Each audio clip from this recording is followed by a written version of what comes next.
How's it going, everybody? Vegeta saying, what is good to all my Super Saiyan homies, here to bring you all sorts of Dragon Ball content. Today we're going to be taking a look at Zenkai 7 boosted times 20 Kaioken Goku. We're going to be seeing him on this Saiyan team we got right here. These are the equips that we're going to be using, and we're actually going to be hopping in straight away for the gameplay, similar to how D3's been kind of doing of late. And at the end of the video, I'll go over my thoughts on the unit as a whole. So let's hop right into it. Hope you guys enjoy, and please leave a like if you do.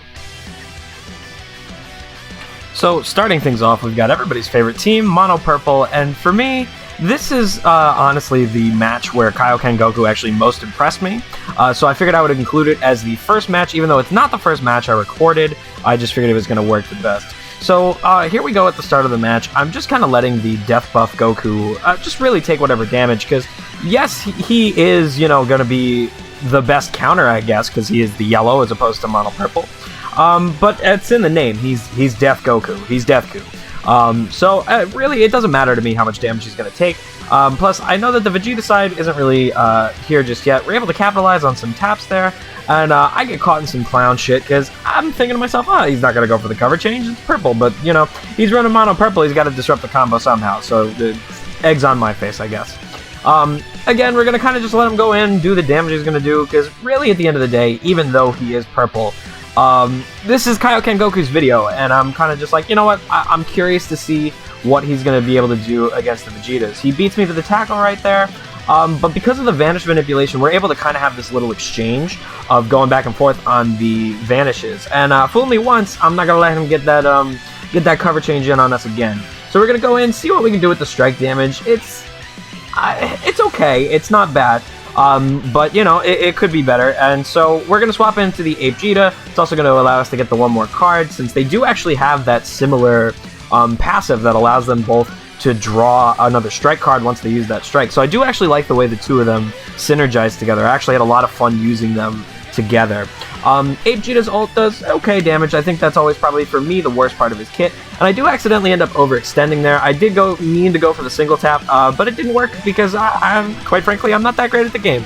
But Ape Vegeta showing why he's goated right there and manages to survive with not too much, but does manage to survive. And we're able to get in the green card, which the bozo over here forgot that Nelly's cover changed, so... and Ape Vegeta is going to be able to kind of put in some work. We're going to be able to get in our rush right here, which is really nice. And I'm thinking about going for that blue card, but I figure, you know, maybe he knows Ape Vegeta's kit well enough. So I end up going for the blast card, which I know is pretty common in this meta. But it is what it is. It actually ends up working out for us. Homie went for a strike. We do have a strike-based deck, so it does make sense to go for a strike. But it does seem like a lot of people are going for blast in this meta. SS Goku actually was the one who told me that, so shout out to him.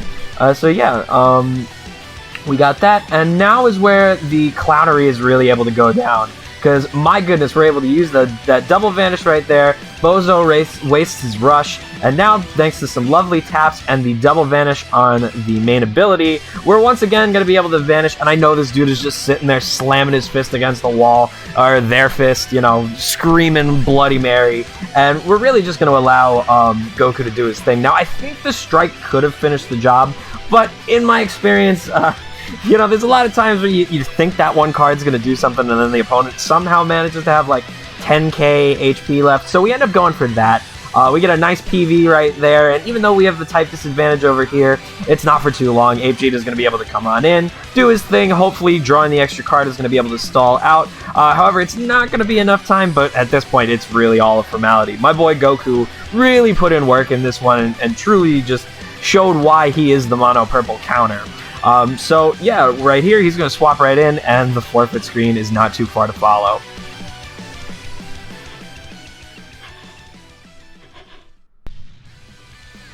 So for this next match, we've kind of got a God Key, Future, Vegeta family. They've all kind of blended into one with the leader slot, but it is what it is. And this team is actually kind of fun because not only do they complete the color wheel, but they've actually got this really interesting synergy going for them, where they sort of have this anti-type advantage thing going for them, where this Goku's doing extra damage to purples, Ape Vegeta's doing extra damage to blues, and then obviously you've got the tag switching. So I end up going in for this, figuring that if I do a nice little overcharge, I can probably catch him with that extra strike off of Ape Vegeta, and it ends up working out. We end up catching them.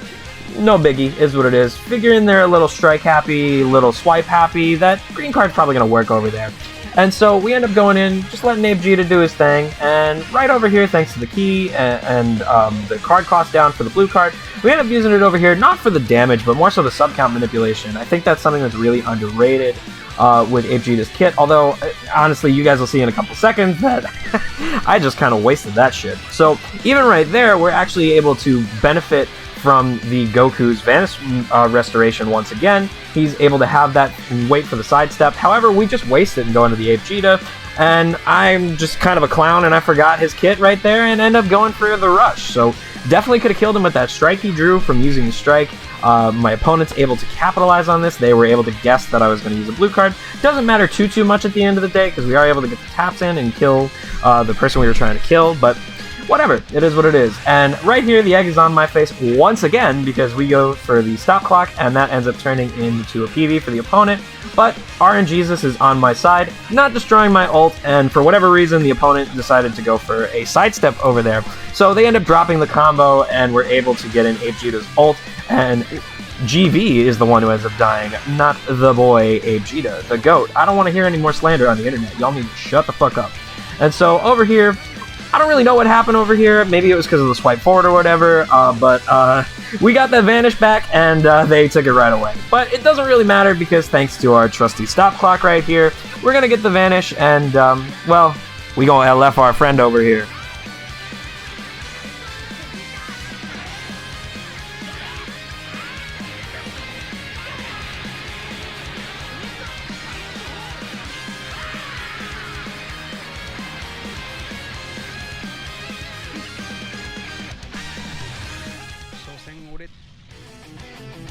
Last but not least, we have a matchup against the Fusion team, and like I said, I don't know what the hell was happening, but everybody was catching me slipping on tackles. I didn't realize that literally all 3 matches had happened at the start of the match, so I guess we know where there's room for improvement in my gameplay. But yeah, it is what it is. We're going to end up being able to get away with some taps right here, and Ultra Gogeta is just going to do some Ultra Gogeta things. Now, obviously, I don't go for the drop combo right here because I kind of like to waste SS4 Gogeta's charges. They can be a nuisance if you let them stick around to the end of the game. So I'm not necessarily looking to drop combo over here. I just figured we'd waste them, and yeah, I don't know, we'll let Vegeta tank a little bit, because for whatever reason, he's actually been solid when it comes to the tanking, and he's not getting all the defensive Z abilities from the bench. So to see him tanking like this, I was actually, look, I like Vegeta, but I was sincerely impressed, if I'm being honest over here. So we go for the crucial, the omnipotent mid-range strike, and it ends up costing us over here.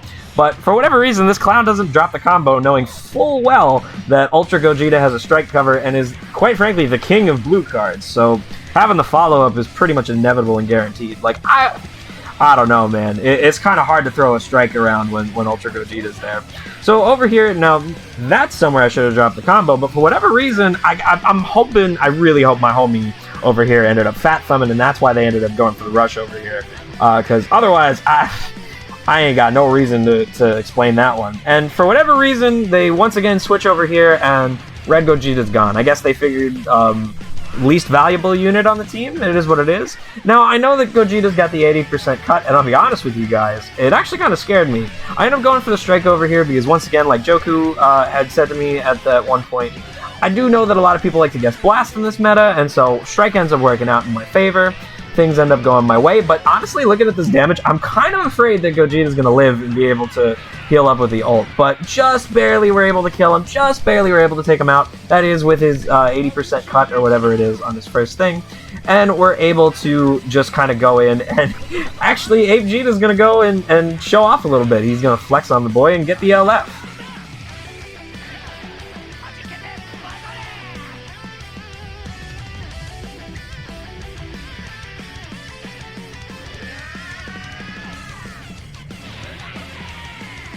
Oh, and obviously you can't forget the salty DC.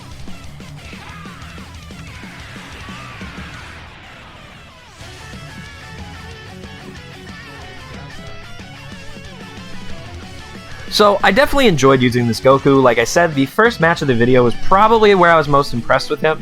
I played about 10 matches with this character, or rather this team. And I think for me, the kind of weirdest thing to adjust to is that vanish manipulation. I know a lot of the times, for me, it feels like those kind of characters, they're trying to capitalize on Pving, but if you use the it's all up to my fists equip and everything, you can kind of work it out that it's coming a lot more frequently than you think, and then having the double vanish on main ability, this guy can actually do some really fun, quirky things to catch your opponent off guard.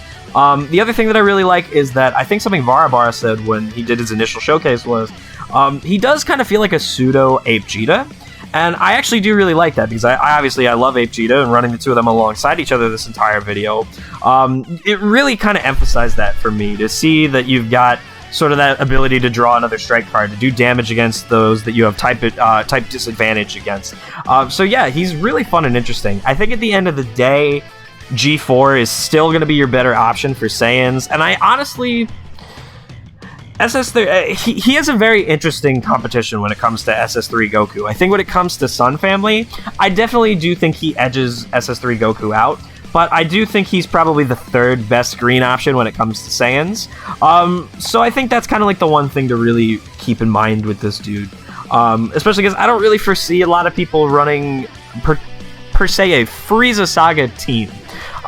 So yeah, those are kind of just my initial thoughts on him. Like I said, I do think he's really fun.